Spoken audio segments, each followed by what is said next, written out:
Hello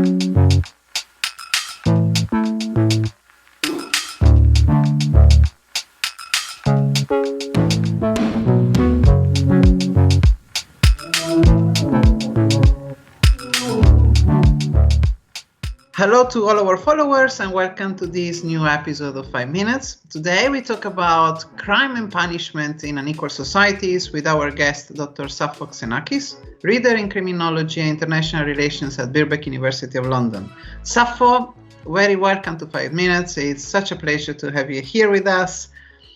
Sappho, this interview takes inspiration from a book you have recently published titled Tracing the Relationship Between Inequality, Crime and Punishment, Space, Time and Quality.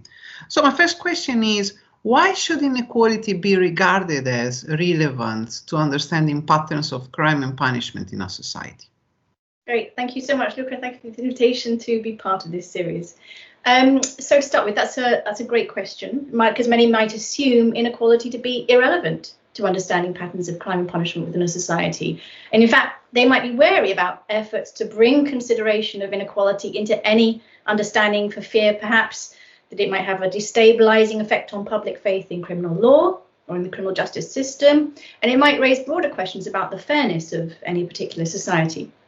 But of course, many societies have seen great public concern rise up about both high and rising levels of inequality and the ways in which such inequality is playing out in shaping experiences of crime and criminalization and experiences of the criminal justice system, including the state's use of punishment through the form of imprisonment.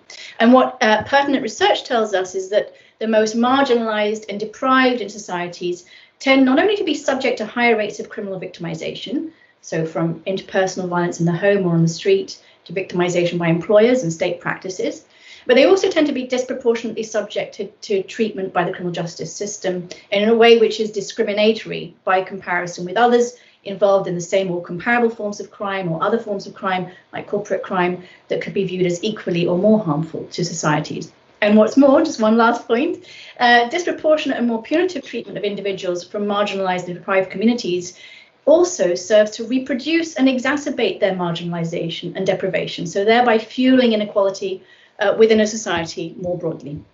Okay, so there is a great degree then, sorry, just to link with your answer to the previous question, there is a great degree of variation in the level of inequality among societies internationally.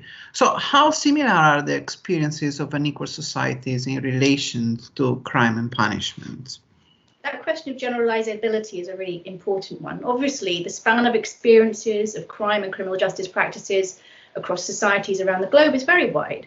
So whether in terms of the prevalence of certain types of crime or state preferences when it comes to the forms of policing or of punishment they seek to use against disenfranchised or otherwise marginalized communities, these do vary widely.